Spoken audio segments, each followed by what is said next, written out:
그 후임병을 처음 만났을 때 나는 그저 평범한 신입이 들어온 줄로만 알았다. 서울의 한 경찰서에서 의경으로 근무하던 시절 이경 계룡을 반 직후 처음으로 들어온 신입이었으니 자연스레 관심이 갔다. 게다가 우연히도 그 후임은 나와 같은 학교 출신이었다. 같은 학교를 나왔다는 이유만으로도 친근함이 느껴졌고 선임들 앞에서는 엄격한 태도를 유지했지만 단둘이 있을 때는 나는 챙겨주곤 했다. 하지만 그 후임병은 조금, 많이 이상한 녀석이었다. 처음 그의 짐을 정리할 때부터 범상치 않음을 느꼈다. 버물대를 열자마자 나는 기묘한 물건을 발견했다. 그 안에는 진짜 방으로 만든 바나지 하나와 날이 번쩍이는 치칼이 들어있었다. 고참들은 기겁하며 당장 그 물건을 내다 버리려 했지만 후임병은 죽기 살기로 거치며 절대 손에서 놓으려 하지 않았다.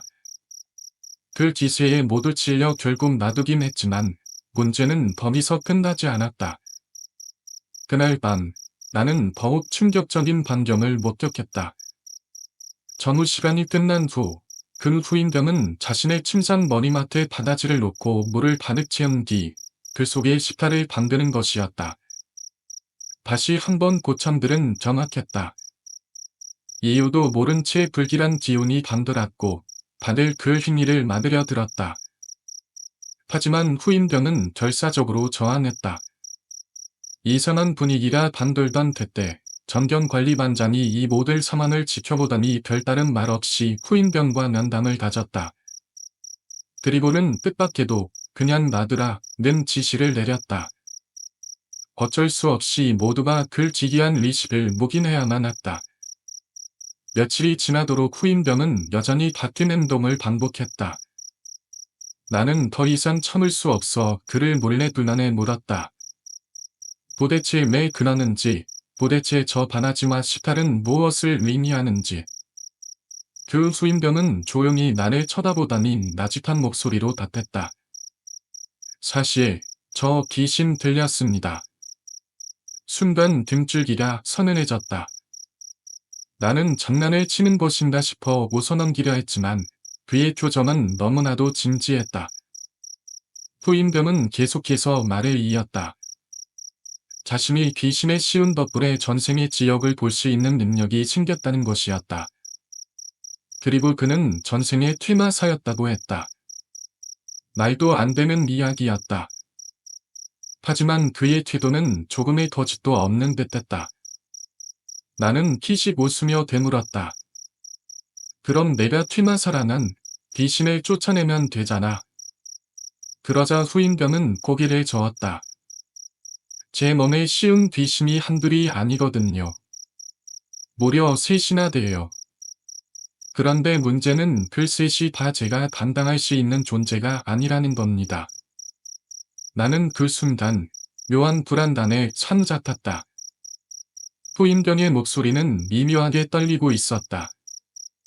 그는 이어서 말했다.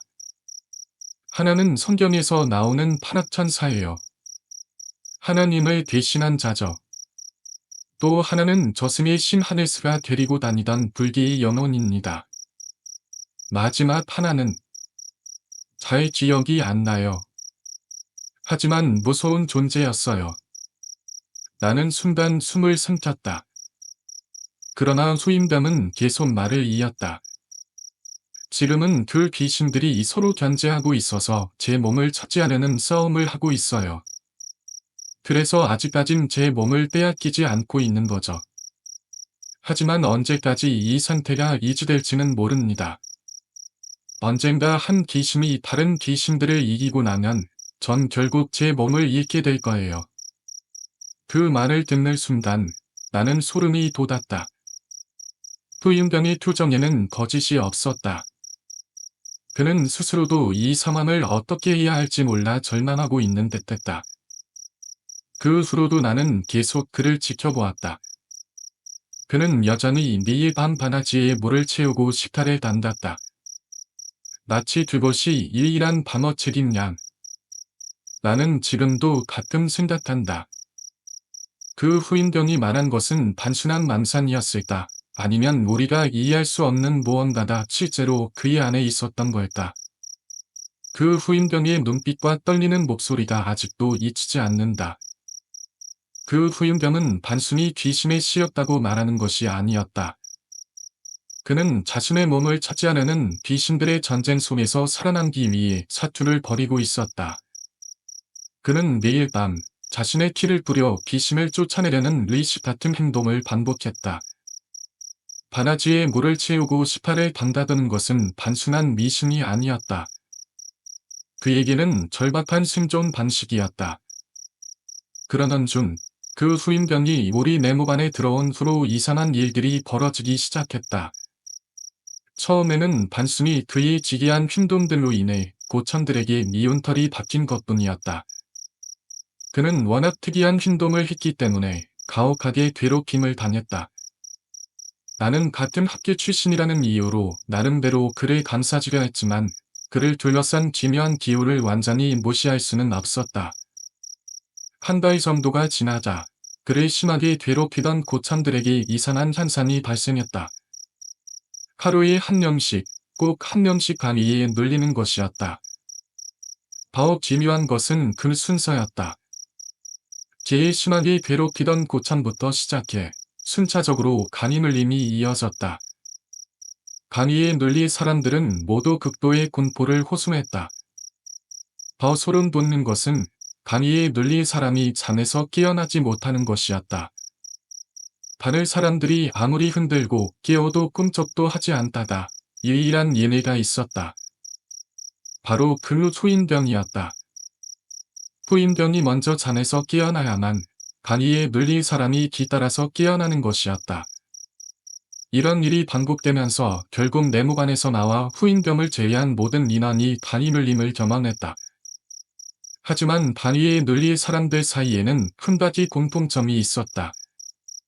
그들은 모두 꿈속에서 같은 존재를 보았다고 했다. 바로 그 후임병이었다. 이후 내무관 분위기는 급변했다. 고참들은 더 이상 후임병을 괴롭히지 않았다. 아니, 정확히 말하면 그를 두려워했다. 그를 함부로 대했다가 무언가 불길한 일을 겪을지도 모른다는 공포가 모두를 지배했다. 그 결과 후임병은 고참들에 의해 사실상 내무관에서 쫓겨났다. 아무도 그와 함께 군 생활을 하고 싶어 하지 않았기 때문이다. 결국 그는 교통이경에서 경찰서 일치장 관리 미경으로 전출되었다. 그때까지만 해도 나는 그 후임병과 같은 학교를 나왔다는 것이 차라리 다행이라는 생각이 들었다. 그 덕분에 나만큼은 별다른 피해 없이 그의 곁에 있을 수 있었으니까. 하지만 이 모든 것이 단순한 우연이 아니었음을 나는 꼭 깨닫게 되었다. 그 후임병의 일치장 관리 미경으로 전출된 후에도 나는 여전히 교통이경으로 근무하고 있었다. 교통의경은 가끔씩 야근 순찰이라는 임무를 수행해야 했다. 야간 8시부터 11시까지 관내를 순찰하며 교통사고를 예방하는 것이 목적이었다. 그런데 그 후임병이 전출된 지 2달 정도 지났을 무렵 나는 다시 한번 그와 짝을 이루어 야근 순찰을 나가게 되었다. 아무도 그와 짝을 이루고 싶어 하지 않았기에 결국 학교 후배라는 이유로 내가 다시 그와 함께 순찰을 돌게 된 것이다. 우리는 플리시몸을 흔들며 도로를 따라 걸었다. 도로 위의 어두운 그림자나 우리의 발걸음을 따라 움직였다. 순찰을 도는 동안 후임병은 평소와 다름없이 말없이 묵묵히 걸었다. 그런데 갑자기 그는 걸음을 멈추고 길가를 바라보았다.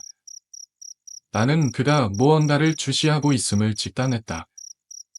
그 시선이 닿은 곳에는 한 중년 여성이 걸어가고 있었다. 특별할 것 없는 평범한 아주머니였다. 하지만 후임병은 갑자기 그 여성을 향해 손을 뻗으며 입을 열었다. 아주머니. 그의 목소리는 너무나도 차분했고 또 너무나도 단호했다. 마치 이미 정해진 운명을 통보하는 것처럼. 아주머니라 발걸음을 멈추고 뒤를 돌아보았다. 후임병은 그녀를 빤히 바라보더니 튀연하게 말했다. 아주머니 등에 비숨이 따라다니네요. 그 순간 나는 등줄기가 얼어붙는 듯한 느낌을 받았다. 후임견의 목소리는 너무나도 확신에 차 있었고 그는 마치 투명한 존재를 보고 있는 듯한 표정이었다. 순간적으로 온몸에 소름이 돋았고 숨이 턱 막혔다. 그러나 더욱 선택했던 것은 아주머니의 반응이었다. 그녀는 물을 하지도 않았다. 담안하지도 않았다. 오히려 깊은 한숨을 내쉬더니 이렇게 말했다. 보이세요?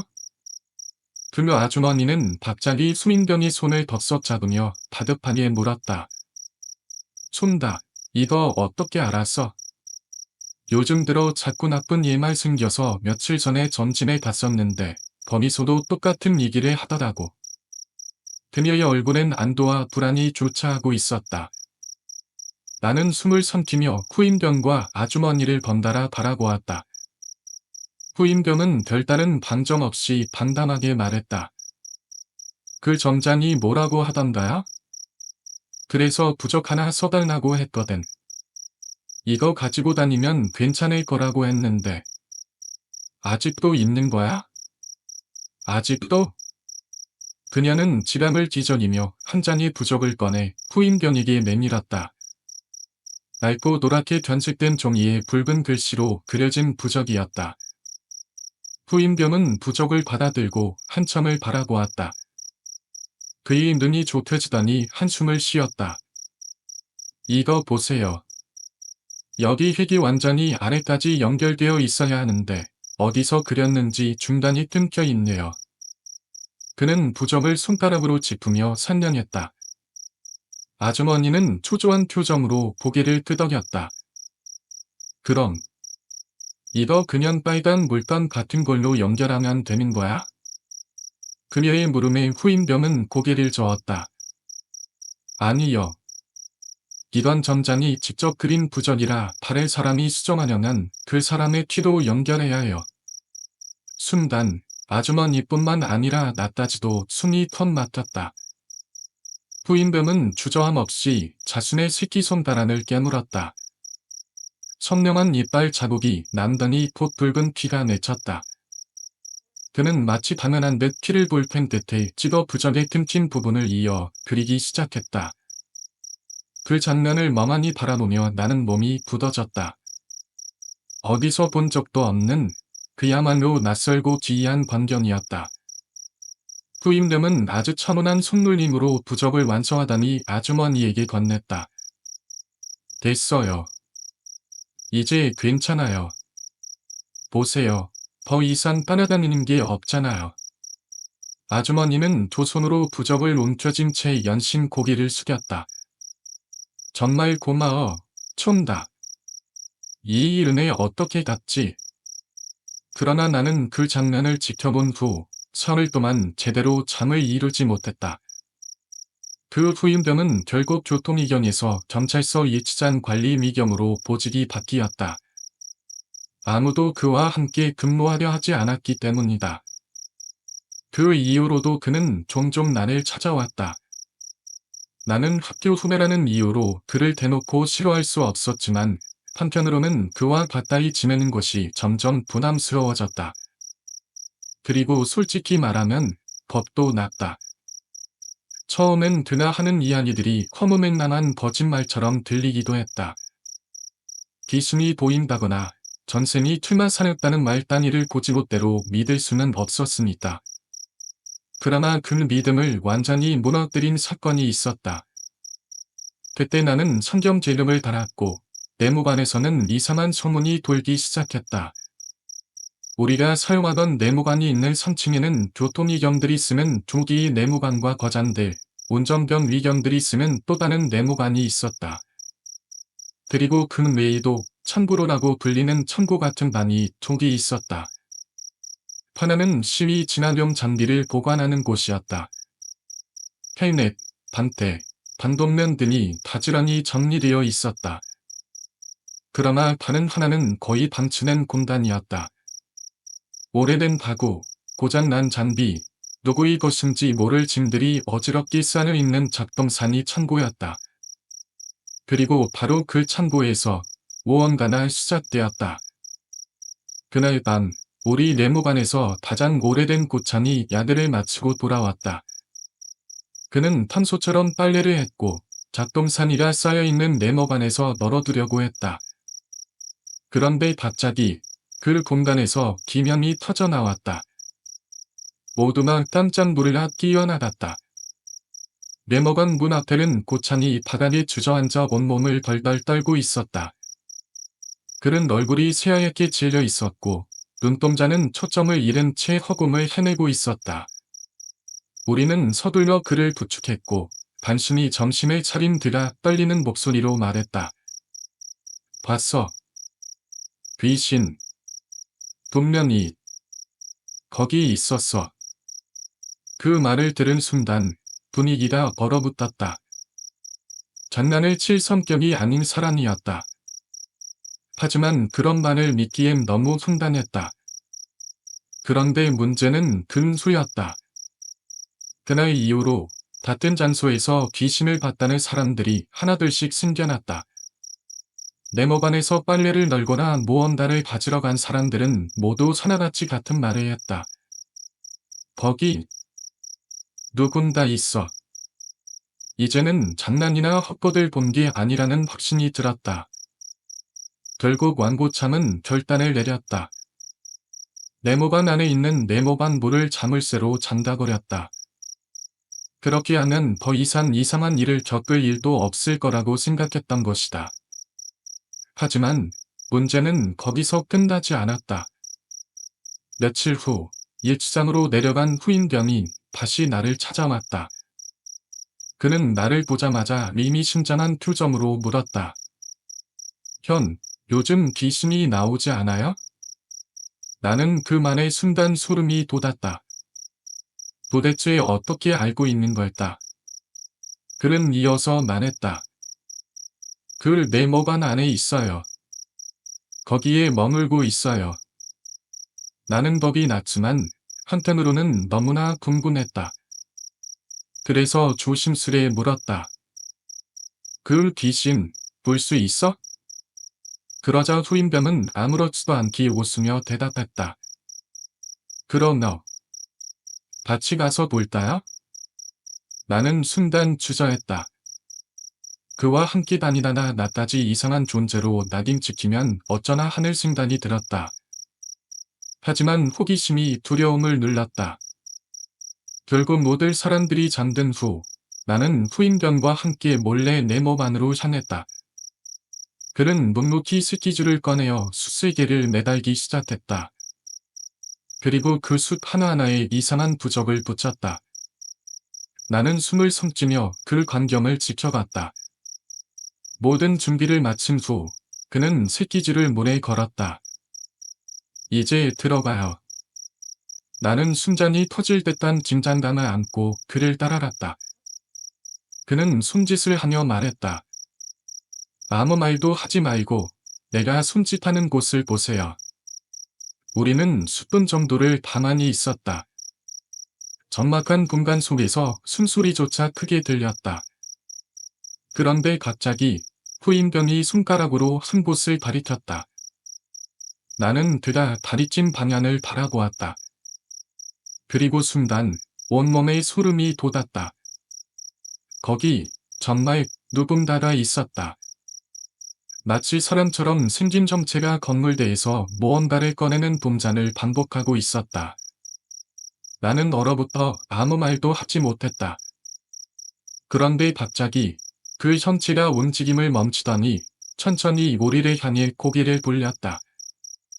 그 순간 목이 말라오는 듯한 기분과 함께 본능적인 공포가 밀려왔다. 하지만 거기서 끝이 아니었다.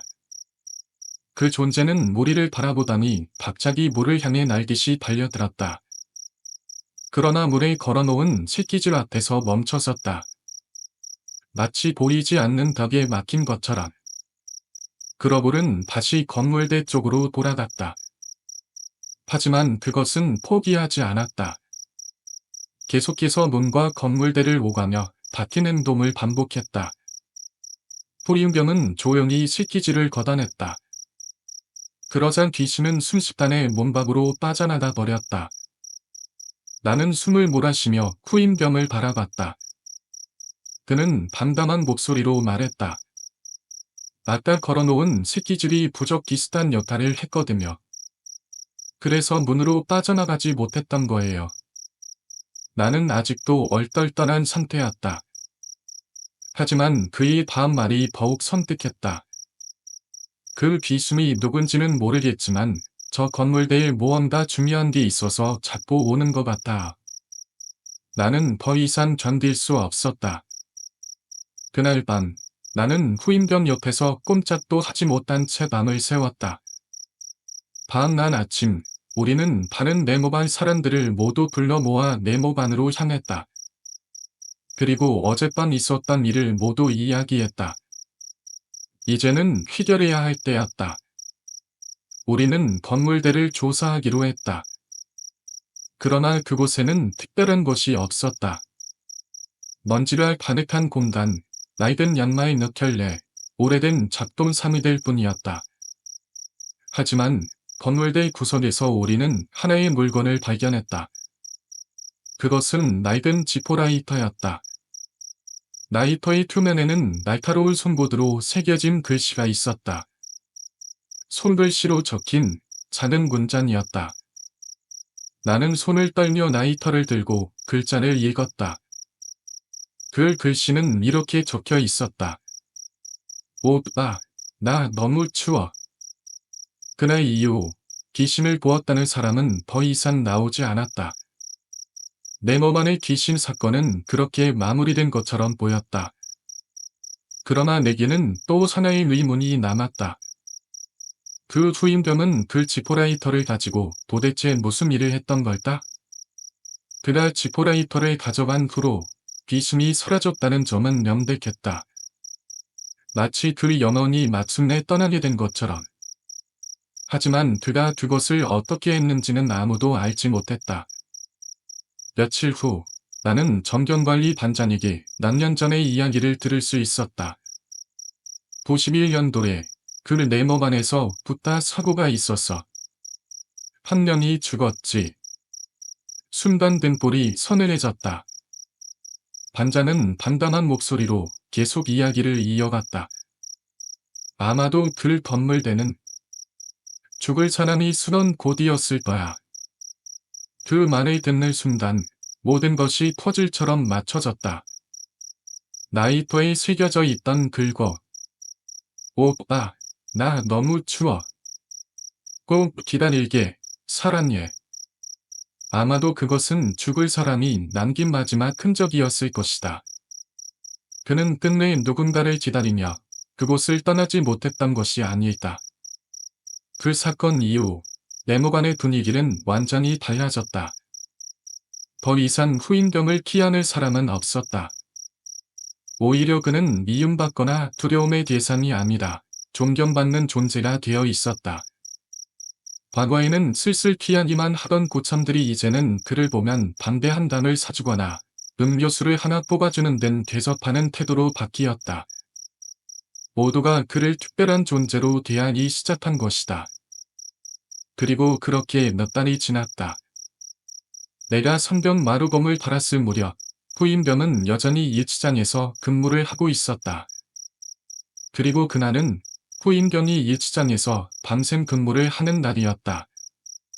나는 그날 밤 또 한 번 기이한 사건을 목격하게 되었다. 새벽 1시쯤이었다. 네모반의 불은 모두 꺼져 있었고 우리는 깊은 잠에 빠져 있었다. 그런데 갑자기 네모반의 전등이 환하게 켜졌다. 나는 순간적으로 깨어났고 주변을 둘러보았다. 나뿐만 아니라 몇 명의 병사들도 갑작스러운 불빛에 눈을 떴다. 뭐야? 가만한 나는 자리에서 일어나 전등 스위치를 내리려고 했다. 그런데 이상했다. 스위치는 이미 내려가 있었다. 그런데도 불이 켜져 있었다. 그때부터 전등이 꺼졌다. 켜졌다를 반복하기 시작했다. 우리는 멍하니 그 장면을 지켜볼 수밖에 없었다. 전대는 마치 살아있는 것처럼 5분 동안이나 계속 깜빡였다. 그러다 갑자기 밖에서 소란스러운 소리가 들려왔다. 창밖을 내다보니 일치장 쪽으로 사람들이 몰려가고 있었다. 나는 직감적으로 알았다. 또 무슨 일이 벌어진 거다. 그리고 만약 정말 귀신 때문이라나 그 후임병과 함께 있는 것이 차라리 안전할 것이다. 나는 일치장으로 뛰어갔다. 일치장에 도착하자 나는 곧 이상한 광경을 목격했다. 후임병이 일치장의 여러 개 반 중 하나의 반 앞에서 무릎을 꿇고 있었다. 그는 아무 말 없이 뭔가를 중얼거리고 있었다. 그 주위를 많은 사람들이 빈 둘러서서 숨지르고 지켜보고 있었다. 나는 가까이 다가가 그의 입술을 바라보았다. 그는 아주 작은 소리로 계속해서 무언가를 읊조리고 있었다. 기도처럼 들리기도 했고 주문처럼 들리기도 했다. 그 순간 어디선가 갓난아이의 울음소리가 들려왔다. 나는 숨이 멎을 것만 같았다. 확실히 들렸다. 그것은 분명 어린 아기의 울음소리였다. 아무도 없는 일치장에서 어디에서도 아이가 있을 리 없는 그곳에서 분명히 울음소리가 울려 퍼졌다. 사람들은 더욱 숨을 줄였고 후임병은 계속 중얼거렸다. 그리고 잠시 후 후임병이 조용히 몸을 일으켰다. 그는 사람들을 향해 차분하게 말했다. 다 해결됐습니다. 이제 걱정 말고 다들 돌아가세요. 나는 아직도 그날의 일을 잊을 수 없다. 그 후 일산에서도 더 이상 귀순이 보였다는 이야기는 나오지 않았다. 그 후임병은 정말 특별한 존재였다. 그날 일치장 앞에 몰려들었던 사람들은 하나둘 흩어졌고 결국 그 자리에 남은 것은 나와 후임병, 그리고 후임병과 함께 근무했던 또 다른 리경, 이렇게 3명뿐이었다. 나는 아직도 믿기지 않는다는 듯 멍한 얼굴로 후임병을 바라보았다. 대체 무슨 일이 있었던 거야? 후임병은 잠시 숨을 골랐다. 그리고 조용한 목소리로 하지만 확신에 찬 태도로 설명을 시작했다. 2년 전 지금 우리가 본 그 일치장의 방에서 한 여자가 자살했어요. 나는 순간 숨을 삼켰다. 그 여자는 단순한 범죄자가 아니었어요. 원래 죄를 짓고 올 사람도 아니었고요. 그의 말은 나를 더욱 긴장하게 만들었다. 그녀가 일치장에 오게 된 건 단순한 물건 절도 혐의 때문이었어요. 하지만 그건 억울한 누명이었죠. 그녀는 가정부로 일했어요. 서울에 올라와서 한 쫄보의 아들 집에서 가정부로 일했는데 그 집 아들이 문제였어요. 후임병의 얼굴이 굳어졌다. 그 졸부의 아들은 흉실이 바르지 않았어요. 힘없는 가정부였던 그녀를 겁탈하다시피 해서 잠자리를 가졌고 결국 그녀는 임신을 했어요. 나는 턱을 굳게 다물었다. 어디선가 들어본 듯한 하지만 너무도 익숙한 기륵적인 이야기. 후임병은 담담하게 이야기를 이어나갔다. 그녀는 가난했지만 엄한 가정교육을 받고 자랐어요. 그래서 아기를 지우겠다는 생각은 하지 않았어요. 오히려 책임을 지라고 졸부의 아들에게 결혼을 요구했죠. 그런데 문제는 그 졸부의 아들이었어요. 나는 이미 결말을 예상할 수 있었다. 그 남자는 처음에는 결혼을 하겠다고 말하면서 그녀와 관계를 가졌지만 막상 그녀가 임신을 하자 태도가 달라졌어요. 어떻게든 그녀를 떼어내려 했죠. 그리고 결국 그녀에게 도둑질을 했다는 누명을 씌웠어요. 나는 분노로 주먹을 꽉 쥐었다. 그녀는 그렇게 경찰서로 끌려왔고 그녀의 아버지는 이 사실을 듣고 큰 충격을 받아 그만 돌아가셨어요. 순간 내 머릿속이 새하얗게 변했다. 그녀는 한순간에 모든 것을 잃었던 것이다. 억울한 누명을 쓰고 경찰서에 갇힌 채 살아나는 아버지까지 잃었다. 그리고 그녀가 선택할 수 있었던 길은 단 하나뿐이었다. 그녀는 결국 일치장에서 스스로 목숨을 끊었어요. 후임병의 목소리는 차분했지만 그 안에는 감출 수 없는 깊은 연민이 서려 있었다. 나는 더 이상 아무 말도 할 수 없었다. 그런데 지금까지는 조용했던 일치장이 왜 하필 오늘 그런 난리가 난 거지? 나는 조심스럽게 물었다. 후임병은 나를 똑바로 바라보며 대답했다. 그건 그 졸구의 아들이 다시 이 일치장에 들어왔기 때문이에요. 나는 순간 귀를 의심했다. 뭐? 그 자식이 오늘 밤 술에 취해 님 2명을 크게 다치게 했어요. 그래서 경찰에 잡혀서 일치장에 들어오게 됐죠.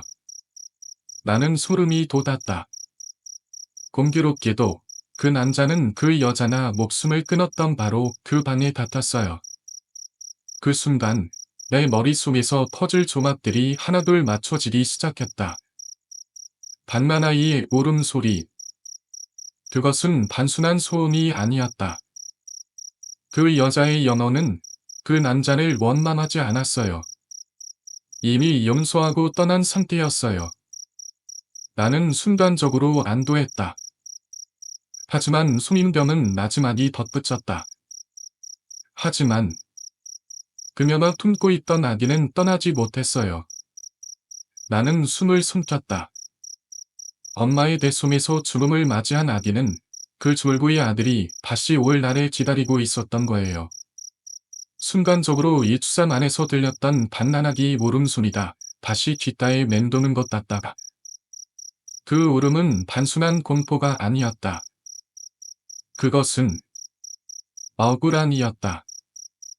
그것은 끝나지 않은 이야기였다. 후임병은 조용히 내 어깨를 툭 쳤다.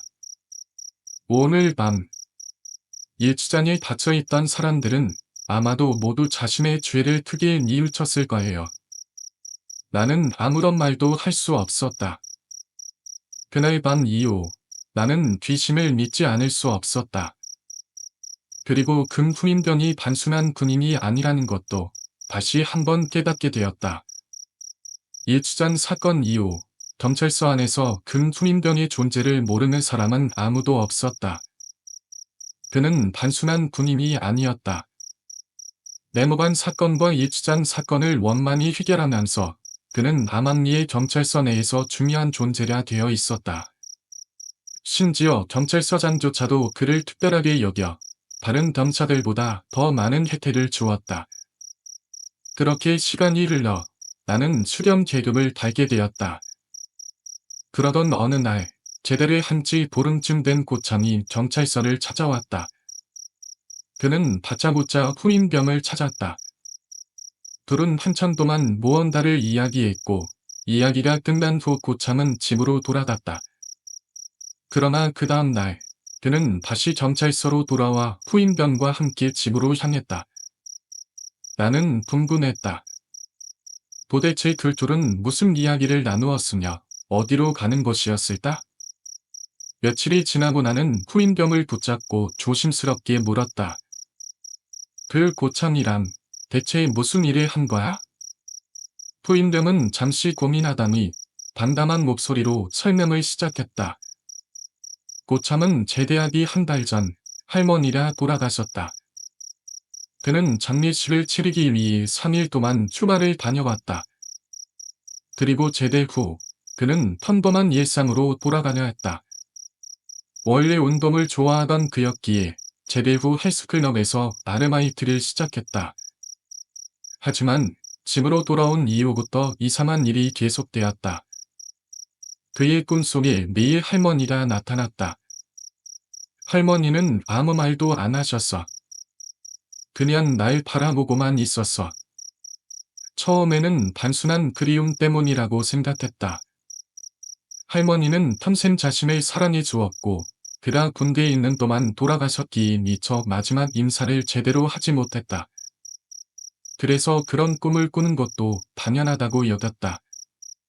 하지만 이상한 것은 꿈 속에서뿐만이 아니었다. 깨어 있을 때도 가끔씩 할머니의 목소리가 들리는 것 같다. 이야. 처음에는 헛것을 들은 줄 알았다. 하지만 점점 목소리는 뚜렷해졌다.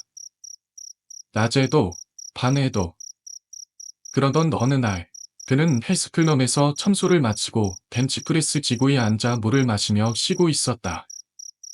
창문이 닫혀 있었고, 에어컨도 꺼져 있었는데, 갑자기 싸늘한 바람이 불었다. 순간, 등골이 오싹해졌다. 그리고, 푸른, 그의 눈앞에서 무거운 엿기가 저절로 바닥으로 떨어졌다. 누군가 일부러 밀어낸 것처럼 무겁고 단단한 쇳덩이가 미끄러지듯이 바닥으로 내리꽂혔다. 그 순간 그는 직감했다. 이건 단순한 헛것이 아니다. 할머니라 무언가를 말하고 있는 것이다. 그는 더 이상 혼자 감당할 수 없었다. 그래서 그는 경찰서로 찾아와 후임병을 급히 불렀다. 후임병은 고찬의 이야기를 듣고 조용히 말했다. 할머니의 순상에 변화가 생긴 것 같다. 나는 그의 말뜻을 이해할 수 없었다. 무슨 뜻이야? 그러자 후임병은 단호한 목소리로 말했다. 이미 돌아가신 분의 순상에 변화가 생겼다는 건 무덤에 문제가 생겼다는 뜻입니다. 그의 말이 끝나자 나는 소름이 돋았다. 무덤에 문제가 생겼다. 순간 기묘한 불길함이 엄습해왔다. 후임병은 고찬과 함께 할머니의 무덤을 확인해야 한다고 말했다. 그래서 다음날 그 둘은 할머니의 무덤이 있는 곳으로 향했다. 그리고 그곳에서 잊을 수 없는 광경을 마주하게 되었다. 고찬의 할머니 묘는 묘민의 깊은 산속에 자리 잡고 있었다. 그곳은 오래전부터 명당으로 알려진 곳이었다. 여민 집안에서 살아서는 점승이여 죽어서는 진천이다. 옛 사람들은 그렇게 말하곤 했다. 여민은 역사적으로도 뛰어난 메짜리들이 많기로 유명했다. 그리고 그 중에서도 고찬의 할머니 묘는 아주 드문 최고의 명당 자리에 속했다. 할머니를 그곳에 모신 후 고찬의 가족들은 할머니가 탐험하게 영면하셨으리라 생각했다. 그러나 일이 그렇게 간단히 끝나지 않았다. 며칠 후 뜻밖의 사람들이 고찬의 아버지를 찾아왔다. 그들은 돈이 많은 볼만 지만 사람들이었다. 그리고 그들의 목적은 단 하나였다. 그는 메짜리 우리에게 팔아주십시오. 그들은 고찬의 아버지에게 거의를 제시하며 할머니의 무덤을 넘겨달라고 요청했다. 하지만 고찬의 아버지는 단호했다. 저희 어머니가 영면하고 계신 자리입니다. 볼이 아무리 많아도 그럴 수는 없습니다. 그러나 그들은 포기하지 않았다. 며칠 동안 계속해서 찾아왔다. 매번 더 많은 볼을 제시하며 밑자리를 넘기라고 요구했다. 하지만 고찬의 아버지는 매번 거절했다. 그리고 마침내 그들은 더 이상 찾아오지 않았다. 그때까지만 해도 가족들은 이제 포기했겠지 하고 안심했다. 그러나 그것은 착각이었다. 그들은 단순히 포기한 것이 아니었다. 그들은 다른 방법을 선택한 것이었다. 그들은 한밤중 오리의 산속으로 향했다. 그리고 고찬의 할머니의 무덤을 파헤쳤다. 그들은 할머니의 시신을 다른 곳으로 옮겼다. 그리고 그 자리에는 자신들의 조상을 묻었다. 그들이 원하는 것은 단 하나였다. 명당의 기운.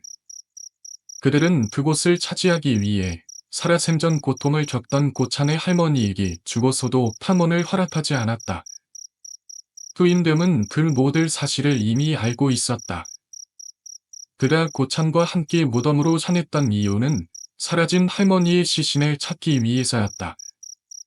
나는 숨이 멎을 것 같다가. 그런 할머니의 시신은 어떻게 찾았어? 후임병은 짧게 웃으며 대답했다. 어떻게 찾았는지는 말 안 한 게 나을 거야. 나는 더 이상 묻지 않았다. 하지만 확실한 것은 결국 할머니의 시신을 되찾았고 보참은 다시 할머니를 원래의 자리로 모셨다는 것이었다. 그 후로 더 이상 고찬에게 지이한 일은 일어나지 않았다. 그 일이 있은 이후 고찬과 후임병은 지금까지도 아주 가까운 친구로 지내고 있다. 가끔은 나도 그 둘과 함께 만나 이야기를 나누곤 한다. 그때마다 나는 다시금 깨닫는다. 이 세상에는 우리가 감히 이해할 수 없는 일들이 존재한다. 그리고 그 후임병은 정말 특별한 존재였다.